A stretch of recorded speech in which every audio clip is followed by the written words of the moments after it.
Hi, third grade friends. Welcome to the art room. It's a little different from the art room at school.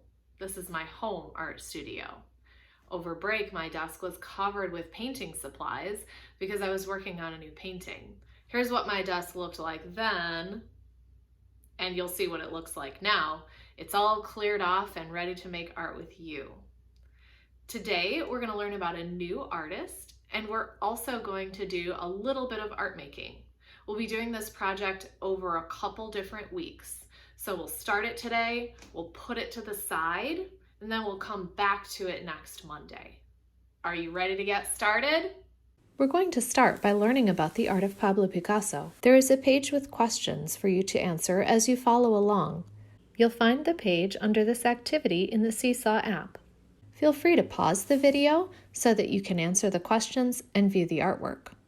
Pablo Picasso was born in 1881 and died in 1973.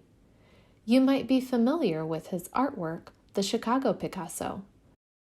When you look at this artwork, what do you notice? Now look at it from the side. Do you notice something different that you might have missed the first time?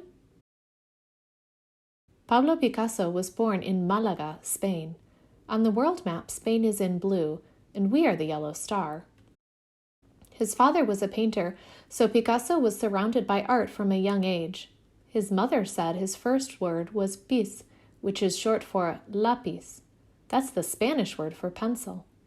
At the age of 11, he began studying art seriously. The painting on the left was made when Picasso was only 15 years old. Picasso's art was constantly evolving. Having mastered the realistic style, he needed a new challenge. His changing style reflected his encounters with other artists and his desire to do something new. When he was in his 20s, one of Picasso's friends died. He was very sad for a few years. Like this one, most of the paintings he made at that time feature the color blue. What mood does that create? What do you observe when you look closely at this painting? Based on your observations, what can you tell about the old guitarist? Eventually, Picasso started feeling better. He began painting with brighter colors. Then he met an artist named Georges Braque, and his style changed dramatically. The two artists pioneered a new movement called Cubism that changed the art world forever. Rather than painting an object realistically, Cubism flattens the space and breaks figures into geometric shapes. This is one of Picasso's early Cubist paintings. What do you notice? Think about colors, shapes, lines, textures, and patterns. Can you tell what the subject is? If you're stumped, look at the title of the painting in the bottom right corner of the screen. If you observe closely, you'll be able to find the man's mustache and his hands. Picasso's Cubist experiments also included collage. Make a list of 10 things that you observe in this painting. You can think of lines, colors, shapes, textures, and patterns.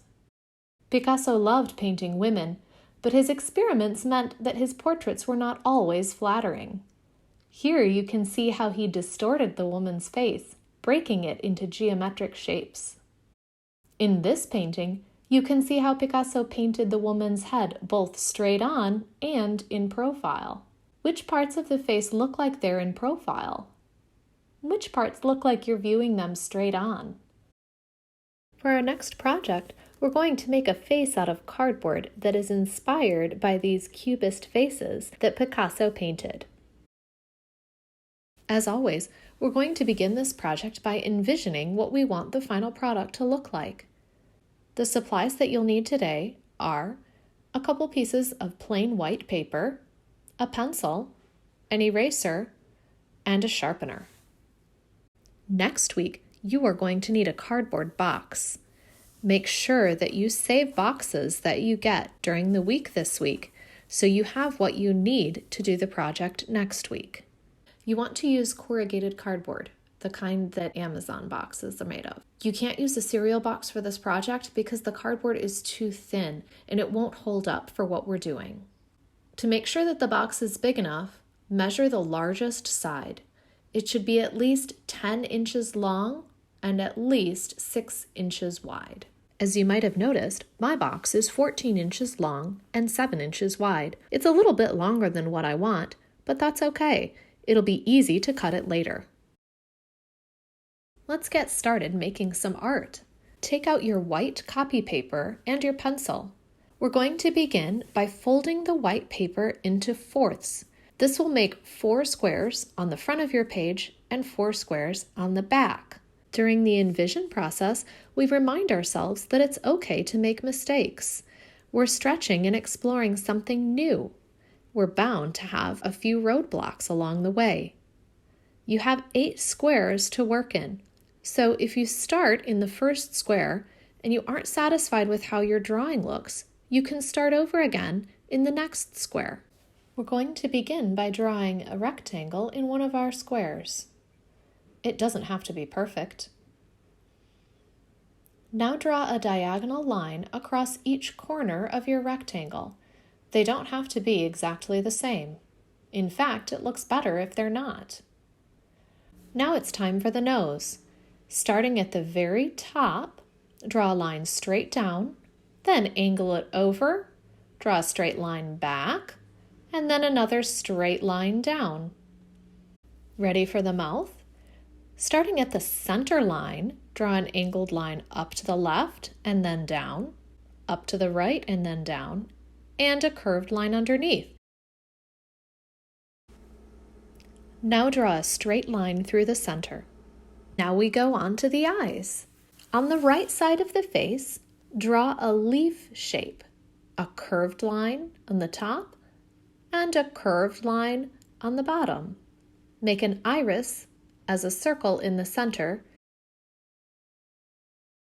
and draw a circle in the center of your iris for the pupil. Now draw an eyebrow. I chose to use a rectangle shape, but you could use a triangle or a crescent, whatever shape you want. The left eye is going to be a bit trickier. The shape is sort of like a triangle. We're going to start with a curved line. The line will curve towards your nose. From the top of your curved line, draw an angled line down to a point and then back over to the other end of your curved line.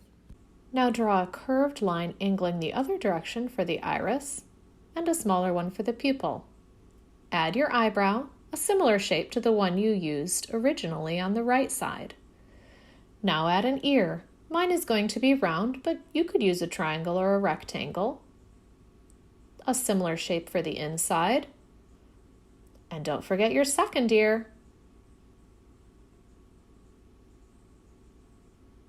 Now we're going to put a shape for the cheeks. I'm choosing to do a circle. You can do whatever shape you want. Maybe over here a triangle fits best.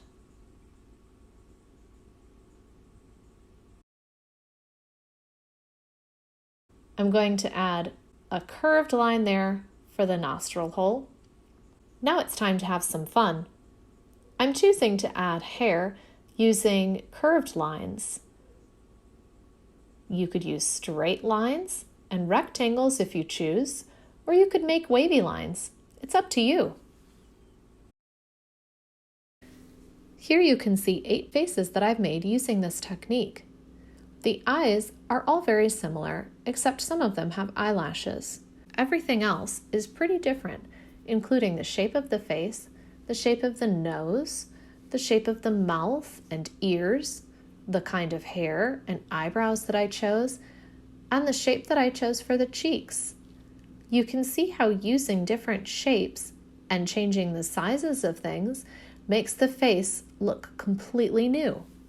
Right now, I would like you to draw 4 different faces. You can use ideas from the sketches that are here, or you can come up with your own. When you're finished, I want you to take a photo of your artwork. There are directions for how to take a photo in Seesaw. I also want you to send me the responses to the questions that you answered during the video about Pablo Picasso. I hope you had fun drawing with me today, friends. Remember that for next week, you need a corrugated cardboard box, not a thin cereal box, and it needs to be at least 10 inches long and 7 inches wide. I can't wait for next week. See you soon.